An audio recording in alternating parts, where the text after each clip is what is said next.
Welcome to Writer's Digest Presents. Hosted by the editors of Writer's Digest, this monthly podcast features conversations with writing and publishing experts whose insights will help ignite your creative vision, hone your skills, build your platform, and get your work out into the world.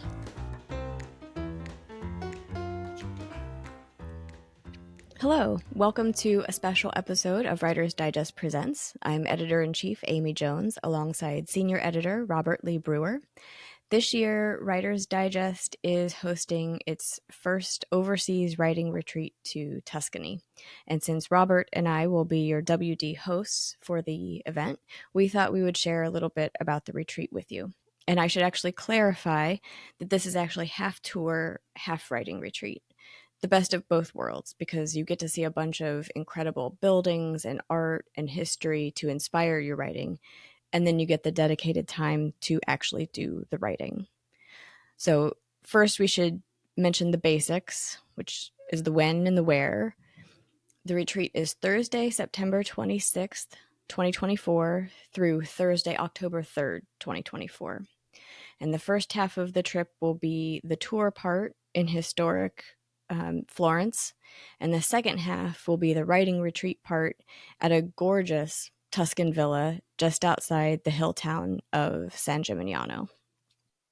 Yeah, so that's kind of like the general setup, but like I'm wondering, like on a day by day basis, like how's that set up? Yeah, let's go through the whole itinerary, and we can talk about like the places that we'll see and why it's arranged the way that it is. On day one, Thursday, the September 26th, everyone will arrive in Florence, and you can get there on your own. I do want to mention that airfare to Florence right now is the best I have seen since before the pandemic. The airfare that I paid last year to go was out of control. Probably shouldn't have done it. And this year it is half that price. It's incredible. Like I said, pre-2020 prices, which is fantastic. That's great. Yeah. I think my parents actually might make a surprise trip because the airfare is so nice. But we will be staying at the Hotel Chalet, which is right downtown in historic Florence. It's very close to the train station. Not that we'll necessarily be taking the train, but if you wanted to arrive in Florence early and book a few extra days at the hotel, it is very close to the train station and you could do some day trips. But in the evening, we'll be having our first dinner together at the hotel. So we can get to know each other a little bit. That's great. You mentioned the train. It just makes me wonder, like, I know we've got an itinerary, but is it possible for people once they're there, if they want to take like a day off of like the official itinerary to go do something, are they able to do that? Yeah, I mean, absolutely. You can do that. On the the fifth day, we did build in some like alone time to travel to check out Florence on your own if you wanted to. It might not be necessarily enough time to do a day trip because we will be heading to the villa where we'll be staying in San Gimignano. But I mean, you could, if you really wanted to, you could take a little day trip to Siena on the train and catch a cab or a bus to San Gimignano. You could definitely do that. Or you could add on extra days after the retreat, which is what I'm going to be doing. Yeah, so then day 2, we will start the morning with a walk through the city because I think, for as much as we're going to see, there's so much that we won't be able to fit in. So at least we'll be able to walk past some of these incredible buildings like the Duomo. And I think, walking through the city kind of it gives you the feel of the place, but also, writers throughout time have talked about how walking can stimulate your mind for writing. You can work through problems in your writing if you take a walk. So that's part of why we're going to start each day with that. Great. Yeah, I love getting the walking. I'm wondering, since I haven't been there, like what's the geography like when we're doing these city walks? There are the streets are kind of windy, but they all sort of converge toward, in one way, towards the Duomo, with the bell tower and the baptistry, and of course that's where you're going to see a huge collection of people. But it's open enough that it's not bad, and we'll be doing that in the morning, so there won't be huge crowds, which will be great, and the bells will be ringing off the buildings, which is a lovely experience. um, but then they all sort of also angle towards the river, which divides the city. And there are multiple bridges that cross, and we'll be making a point of crossing different bridges on different walks because they have different features that writers throughout time have found inspiration from. So, like the Pont Santa Trinita, and excuse my pathetic accent, That's better than it mine. has it has four statues on it, two on each corner on opposite ends of the bridge, and they represent the four seasons and of the harvest. So there's spring and summer and winter and fall. But um, Mary McCarthy, she wrote her collection of essays, The Stones of Florence, and those four statues play such an important part in those essays. And I think it's just fascinating to me that if you pay attention, there are those kinds of monuments, and sometimes they're kind of innocuous. There are so many of these things that you miss them as you walk by. But if you're on a tour or you read a book about it and somebody points those out to you, and shares a little bit of the history, like that bridge was destroyed in World War II. It was completely knocked down. The statues were knocked down as well. One of them lost its head. Um, but the city rebuilt the bridge using as many of the stones that fell into the river as they could recover. They recovered the statues, and eventually they did find the head of the missing statue. And it was a debate, like, do we keep it? Do we rebuild that statue with its head, or do we put it on display somewhere and acknowledge like what happened in that way? So fascinating. And she wrote these essays about it. So I think that's why I love that writers can take inspiration from such different things, and we'll be seeing all of that kind of stuff as Yeah, we do these city walks. that's amazing. Like I'm really looking forward to that. The other part of these city walks that I I am personally very excited about is, so Florence is of course the birthplace of Dante, and in his Mm-hmm. Inferno, the Divine Comedy. On different buildings, there are engravings of different cantos from that collection all around the city. And if you don't know that they're there, you don't know to look for them. I happened to go on a tour when I was one of my trips there, and one of the tour guides pointed it out. They're like, "Oh, look at the top of this building. Here's a canto from Dante's Inferno Wow. written on this building," and they're just all over. And of course, I can't speak that kind of Italian.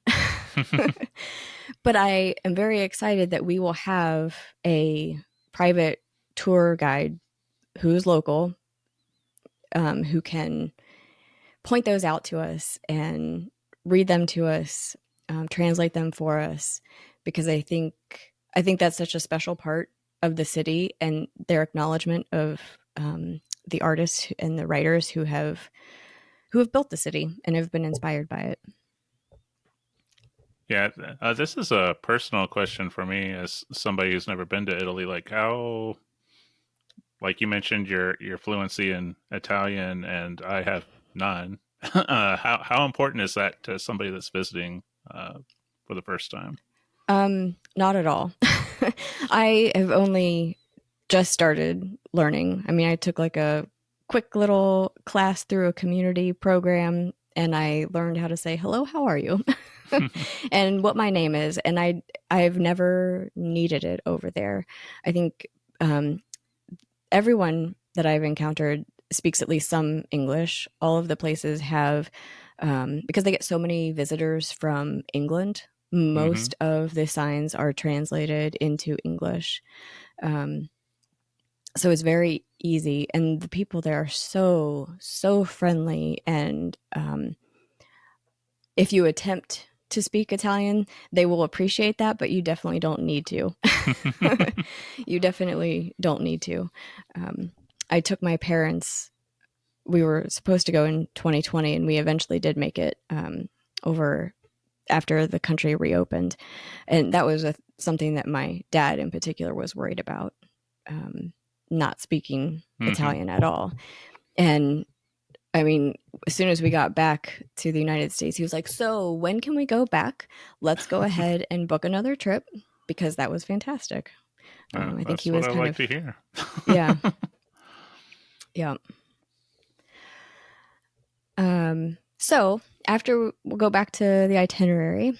After our first city walk on the our first tour day, day two, we will go to the Uffizi Gallery, which is their main art gallery. It's huge and wonderful, um, and I like doing this gallery first thing in the morning because when you if you have to book a specific time, but if you get there first, if you get there at one of the earliest times, it's not nearly as crowded as it gets throughout the day.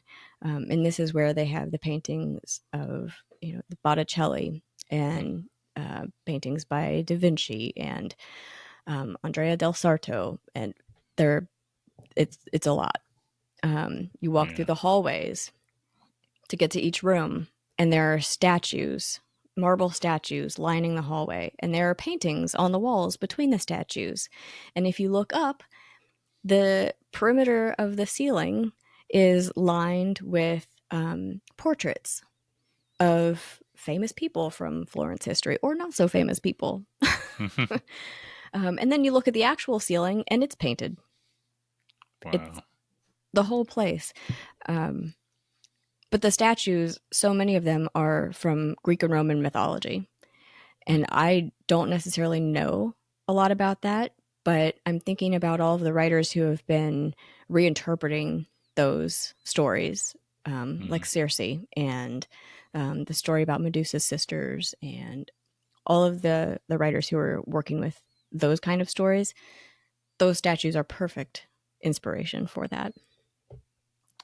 Yeah, I mean, I'm really looking forward to seeing all of that art that I've already seen, but I haven't seen it in person. And that's always, I found a completely different experience. Like you think, well, I've already seen it, but then once you're actually there in the presence of it, it's like, wow. So Mm-hmm. really looking forward to that. Absolutely. Well, and you hear about people going to see the Mona Lisa in Paris, and they go into the room, and it's hundreds of people crowded around this tiny painting. I will say, like the Botticelli paintings are not like that. Mm-hmm. You walk in, and it's huge, and it takes up. There's a whole wall just dedicated to um, the birth of Venus, Mm. and a whole other wall dedicated to the Primavera. So there, and you can get so close and look at the tiny details, especially when we'll be there in the morning, um, before the rest of the crowds get there. Excellent. Yep, they do not disappoint. Um, so then, hopefully, our next stop will be the Vasari corridor, which is I mentioned the different bridges across the Arno River. The Vasari corridor starts on one side of um, of the city of the river, and it crosses over above the Ponte Vecchio to the other side of the river. And it was built for the Medici family so that they could go from one side, from their palace on one side, or the city center, what was their home on one side and became the city center, to the other side where their new palace was, without having to um, risk being down on the street where they could be hurt or Hmm. talked to in a way that they didn't want. Um, the corridor has been closed since 2016. It was declared unsafe for people to tour it at the time because it was built so long ago, and it didn't really have any kind of emergency exit. Um, so if there was a Yeah. problem, you were kind of stuck, or you had to run to the other side, I guess. Um, at the time, I was able to go tour it before it closed, and it was a portrait gallery. It had artwork of portraits all the way through, um, self portraits, and Mm. it was really fascinating. And now they have redone it. I'm not sure that it has reopened yet. It's supposed to reopen this year, and be open to tours later this year. So So what you're fingers saying crossed. is that this is going to be like a really exceptional like experience that people haven't had in Yeah. almost a decade. I wow, I guess 2016 was almost a decade ago, wasn't it? Yeah, yeah. um, yeah, it will be. I am very excited to see what they've turned it into. There are a few pictures that they've posted on the Uffizi gallery website, and it looks like they have added some photographs of the city during World War II, because that bridge was the only bridge that didn't get bombed during Mm. that didn't get destroyed during that war. And you can there are windows in the center of it where you stop in the middle of that bridge and can look out down the Arno River and see the city on both sides. Mm. It's lovely. Um, but it starts in the Uffizi Gallery, and then we'll end up across the river, and the exit is in the Boboli Garden. Um, but we won't be entering the Boboli Garden at that time. At that point, we will take a break and have lunch. And then, because the Uffizi can be a lot, it can be overwhelming. And I don't want to overwhelm the tour part of this, because, you still want to have enough mental energy to be able to write. Yeah, Um, yeah, and it's kind of my understanding that how we've set up the schedule is to try to not completely overwhelm people to where like they're exhausted and they can't write on any given mhm. day during Oh, the exactly. tour, right? Yeah, definitely. Because that's what I've done to myself when I've gone. I've Mm. tried to jam pack as many things into the days because I don't want to miss anything. But by doing that, I haven't been able to take advantage of the ideas that have popped into my head from seeing these things. Mm-hmm. So the days are not jam packed. There's something interesting in the morning, something interesting in the afternoon. You should be able to have time, depending on what you want to do. You could explore that place more on your own, or you could take that time to, um, you know, go sit at a cafe and journal or write or get out your computer or make some notes on what has inspired you, and then meet back up with the group for the next cool thing that we're going to see. Yeah, Um, I think that's like going to be so cool. That you know, as an introvert, I always like to have like that time where I can kind mhm. of process what I'm taking in.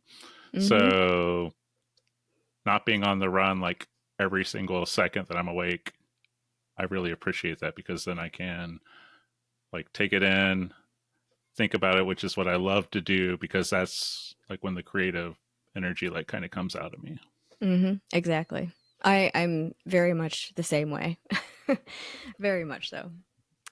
Um, so I wanted to have something kind of calming in the afternoon after the Uffizi Gallery. So we'll be going to Casa Guidi, which is the home of Elizabeth Barrett Browning and Robert Browning, the English Mm. poets, who escaped to Florence for the sake of Elizabeth Barrett Browning's health, and spent the remainder of her life there.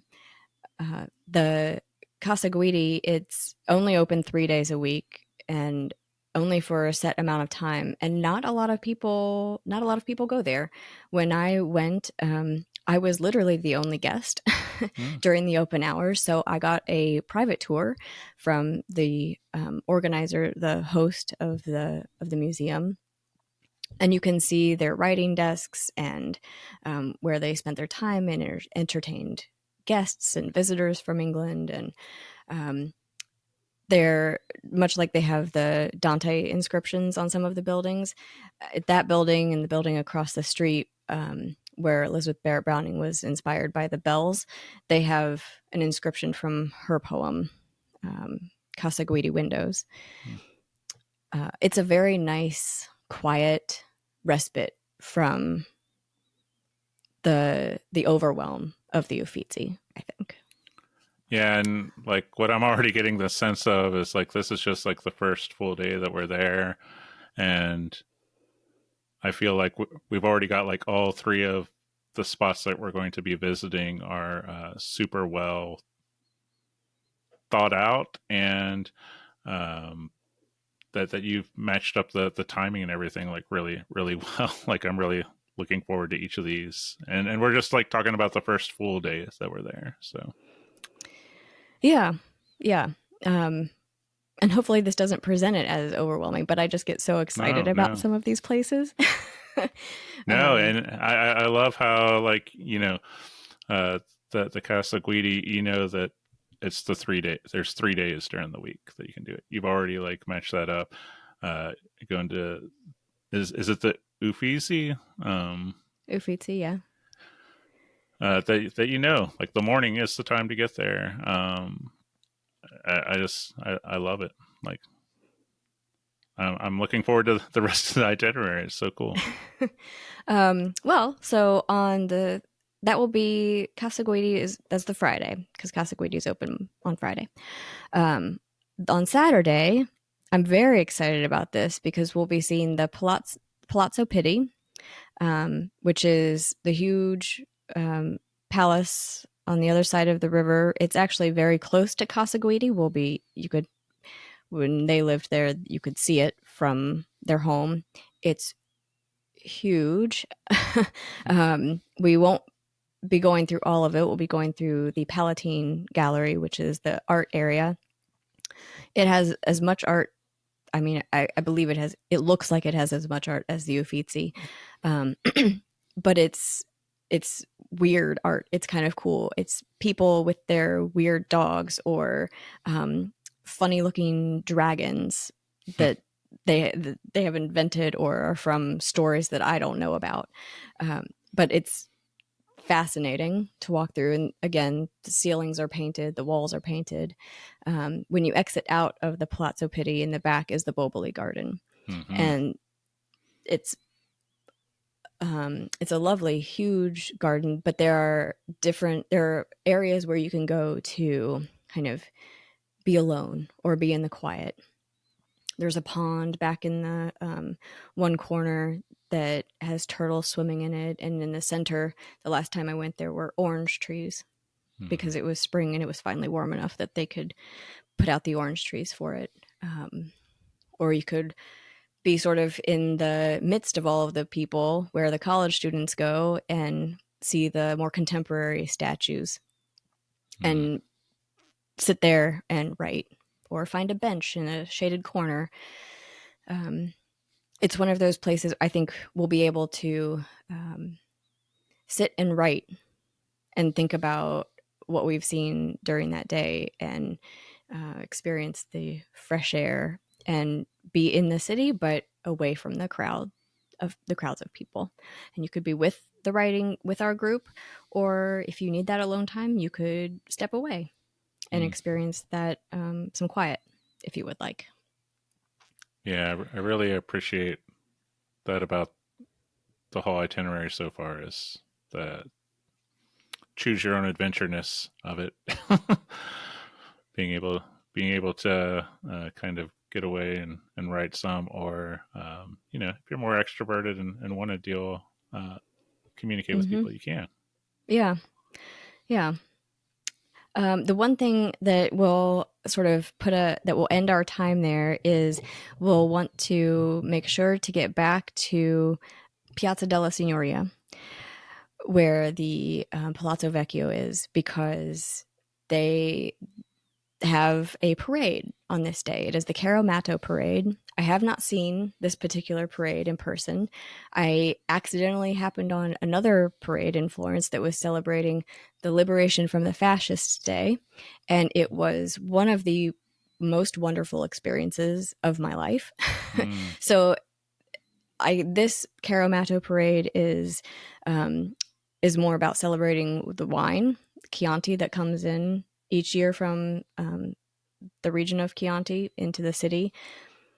If you look up pictures of it, it looks hilarious and delightful. It may be scary because not scary like in creepy scary, but it's a huge cart drawn by two large white oxen, and it is stacked with 1,000 bottles of Chianti wine, Wow.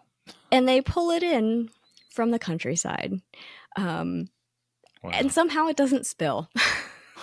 That's the part that was scary to me. Like, how are they not spilling all of this wine all over the place with the stone streets?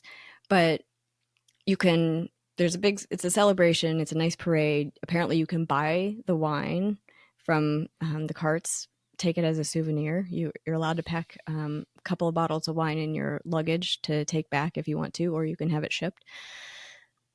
But I'm very excited to be able to see this new parade. That it Yeah, will be new for sounds me. delightful, and what great timing that we'll be there hmm for it. It was as soon as I saw that was a thing, I rearranged our schedule so that we could make sure to be back in the city center for that part of it. That's great. Um, the last tour day, day 4, Sunday, we will walk through the city again, see some different cathedrals and historic buildings. We will first go to the Palazzo Vecchio, which again was there's a great novel by Maggie O'Farrell called The Marriage Portrait, and it takes place largely in the Palazzo Vecchio with one of the Medici daughters. So it describes the interior of this. It was their palace, their home for a while until they decided there was a bigger one across the river and they wanted to live there, and this became the city center. And it still holds city functions. So there's a grand hall, and they'll have chairs there for presentations or celebrations, whatever. So it's part you go through the rooms of the Medici family where they lived, but then there's also a map room, and it's got all of these historic maps where they used to have meetings and look at different routes, trade routes, whatever. Mm. There, if you read Dan Brown's Dante's Inferno, that novel, a lot of that takes place in the Palazzo Vecchio because Dante's death mask is on display there, and that book is about somebody stealing it Mm. and chasing their way through the city of Florence to try to find it again. So the Palazzo Vecchio is very fun for that reason, but a lot of art, a lot of weird mythological art painted onto the walls and on the ceiling again, which again, great for storytelling, inventing stories. Nearby, the next stop will be Santa Croce, a cathedral that I'm not a big church person, but I love the Santa Croce Cathedral because it is where there are the tombs and monuments for all of Florence's biggest thinkers and artists. Mm. So there's a huge statue of Dante in the front. That's where he is buried. You've got Machiavelli, some painters that you would recognize. I should have made a list of all of them. It's overwhelming. But what's also really fascinating about this building is that it looks like it's far away from the river, from where you're at. the way we get there. You cannot really see the river from right there, but there are markers all throughout the cathedral. Sometimes they're 8 feet high, sometimes they're 20 feet high, and that is how high floodwaters came in 1966 when it flooded. Mm. There's a great novel by Sarah Winman called Still Life that flood plays a large part in. But I just think it's fascinating that they have rescued so much of the artwork and the tombs from having been flooded so drastically during that time period. Again, lots of inspiration for writing, I think. Yeah. Yeah, it might sound a little morbid to some people. I don't really find it morbid, but my family, we like to walk through cemeteries, different places. Whether there are well known or not well known people. There's just a sense of like calm and history, um, and wondering. Like for me, as a writer, it always gets my brain going, just like thinking about all the different stories that can't be told by the people themselves. So then I start thinking, filling in the spaces myself. so Mm-hmm. so I'm definitely looking forward to that stop. Absolutely. And I think what made me feel okay about going in and, I don't know, gawking isn't the right word, but Mm-hmm. observing all of these tombs is they were meant to be looked at. Mm-hmm. They are pieces of artwork in and of themselves. They are sculpted from marble and they are huge and intricately designed, and there are paintings above them, beautiful paintings. It's they were meant to be they were meant to be looked at and admired. They wanted to Mm-hmm. be remembered. They wanted us to look at them. Yeah. Then around the corner, connected but not the same entrance, is the National Library of Florence, which I always try to do something, visit a place that I've never been before when I go back, because I want to make it worthwhile. This is a place where I have not been in the National Library of Florence, but it's the biggest library in Italy and has, if you look it up, it's very well respected and should be a really fun experience. I'm excited to visit it. Always love a good library. Yeah, libraries are always a great place to visit. And yeah, definitely like the largest one in Italy. Sounds great. Mm-hmm.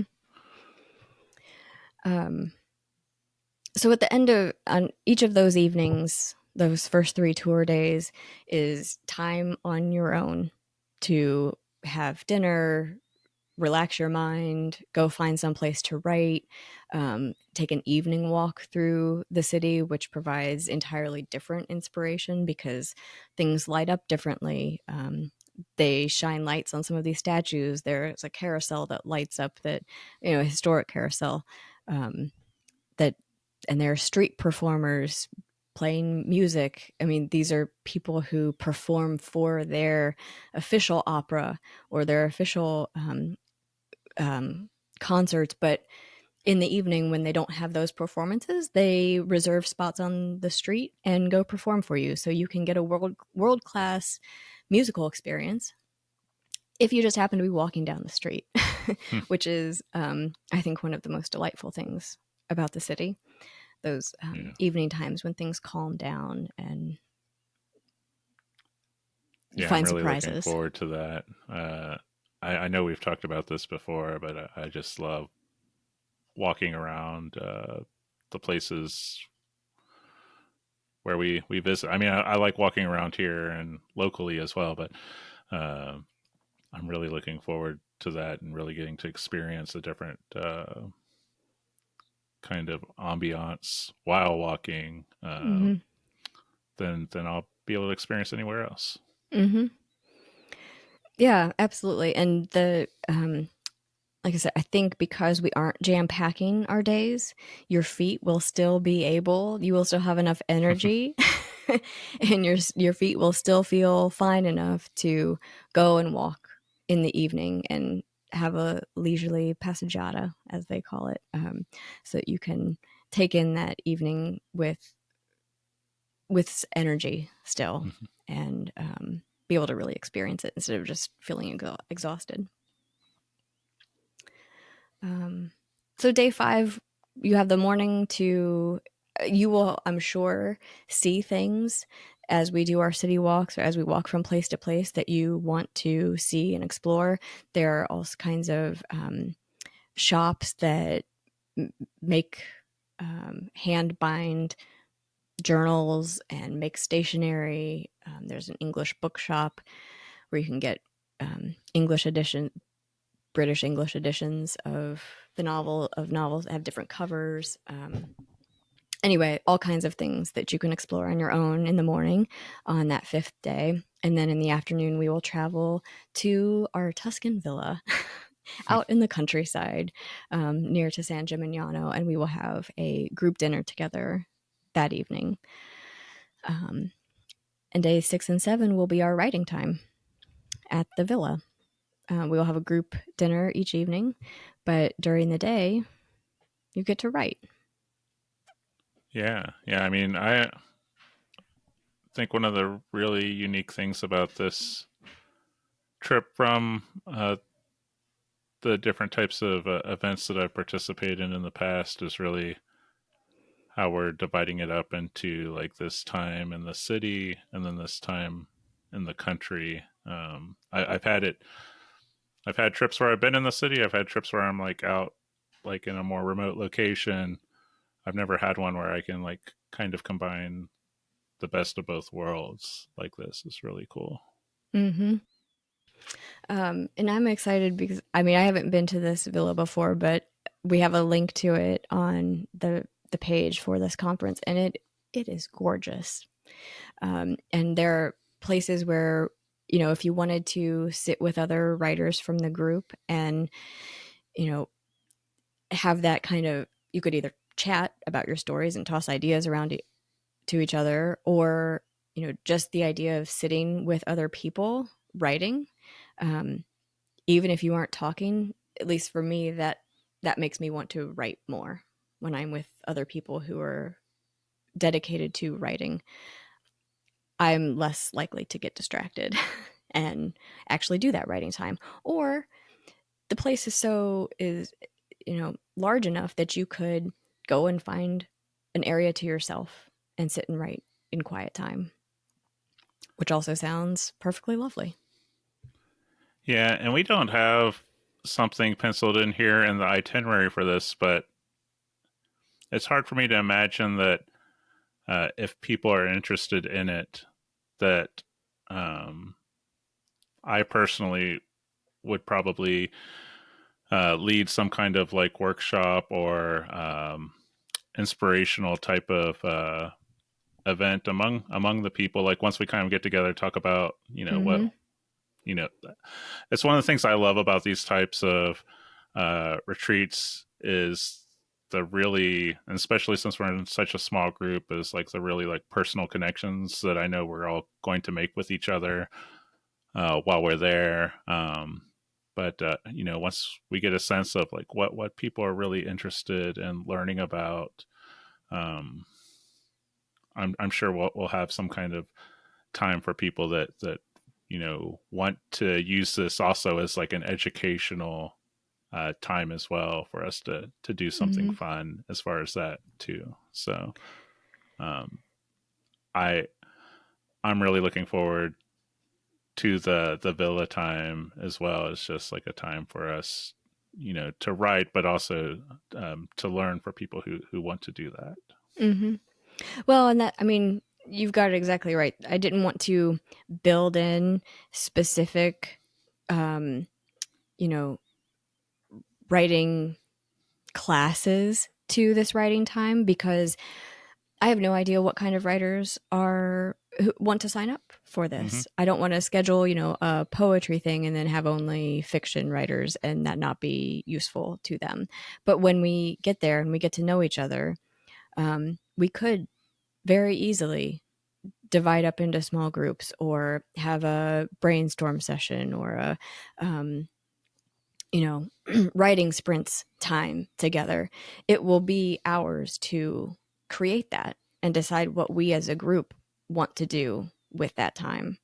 but it won't be a forced thing, which Hmm. is what I find beneficial about just having it listed as open time for right now.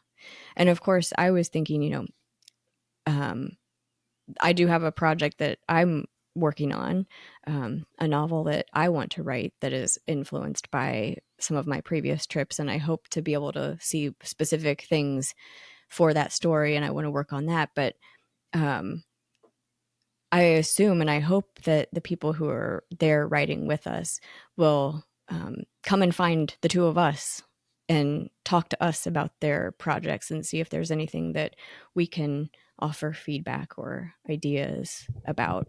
I think that would be a lot of fun for me too. Yeah, yeah. I mean, that's one of my favorite. I love, all the city walks, all the places we're going to visit, all the history, all the writing time.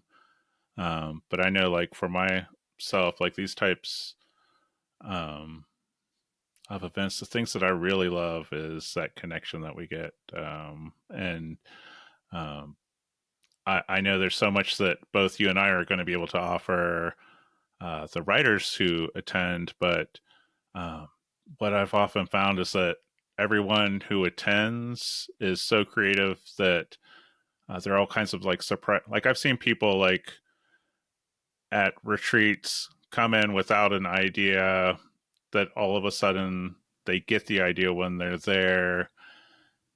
It explodes and then they start sharing, whatever it is, whether it's like actual like written prose or poetry or uh, I've seen people create like videos and they didn't have that on their Mm-hmm. radar coming there, but like all of a sudden, the inspiration hits. And I think that's one of the big things for going on a trip like this is that it takes you out of your normal everyday experience and really shakes things up Mm-hmm. creatively. Yeah, absolutely. Um, and that's we have had some people email us with a few questions. And the question that we've got a few times is, do I have to be a published writer to come on this trip? And the answer is no. Um, we welcome writers of all levels and interests. If you are writing your first book or if you've been published and want to venture into something else, we welcome you all. Mm-hmm. Um, yeah, we're not exclusive. No, yeah, and a lot of times like that's been my experience with these trips is uh, sometimes there are more experienced people that come, and this like kind of helps break them out of maybe a rut that they're in. Mm-hmm. Um, but then also people who are really trying to get some momentum on a project and like finally get over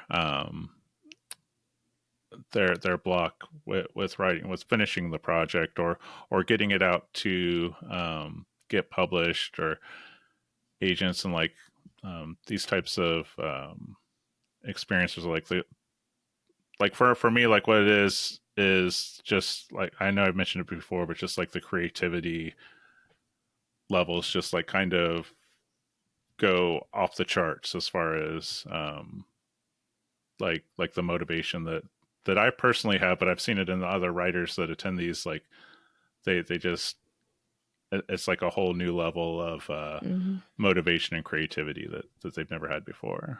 Mm-hmm. Yeah. Yep. That's the way I feel after, our writing conferences or after I Mm-hmm. go to another writing conference. And usually they're full of sessions and I don't have, I'll make a few notes here and there, but I don't have enough time to actually spend beyond that. Mm-hmm. Um, so having the time while we're there still together to keep that creativity alive after seeing the city part of things, and of course you can find tons of inspiration in the Italian countryside. There'll be plenty of inspiration there as well. Yeah, and one of the things I've really like found with these is like the connections you make are a lot deeper than Mm-hmm. any other type of event because it is such a small group intentionally, um, that um, I have so many like close connections with people in the publishing industry, writers, editors, agents that I've met more than 2 decades ago, and we still keep in touch, and follow each other's progress and help each other Mm-hmm. with our careers. Um, and it's because we even if we haven't met in person since, like we had like that week together where we were bonding, and that lasts a lifetime. Mm-hmm. That's what I hope for this group, that we make those friendships and connections and can keep in touch and follow up on the whatever project we end up working on or Mm-hmm. thinking about, or even if it's just tangential to what what happened during the week. Yeah, the one last thing I wanted to mention about the time at the villa is it is quite close to the town of San Gimignano, and the villa has a shuttle, a van that, because there's not a train that goes to San Gimignano. Um, I mean, from Florence, there's not a train to San Gimignano because it is so small, but the villa is 5 minutes away by car. So they have a shuttle that goes frequently throughout the day, and if you want to go into the town, you can book a little spot on the shuttle, and they will take you there. It is it's such a fascinating town. It used to be, they call it the Manhattan of Tuscany because there are towers that look like skyscrapers. There used to be more of them, but of course, many of them have fallen down over time because that's what happens to really old buildings. But they've managed to preserve, like, I think 14 or 16 of them. And but you can wander through this tiny little town. They have excellent gelato. There's a gelato shop there they do claim it to be the best gelato in the world. Wow. It was great.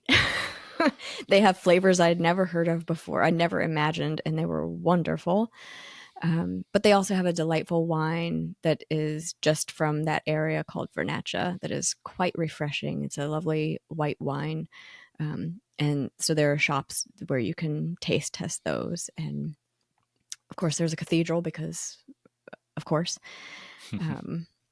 But I only got to spend about an hour in that town when I took a little wine tour.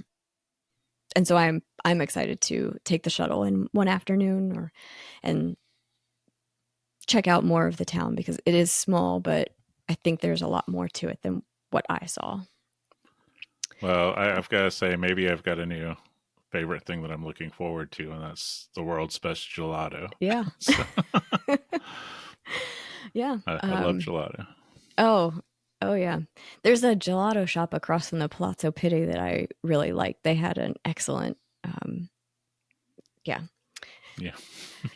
We'll make a list. We'll make a list of these places that, like the bookshops and the stationery shops and some of the gelato shops for the time that you have on your own, so that you know what places to hit up and don't get caught in the tourist traps of the gelato that's a foot tall, because you don't want that.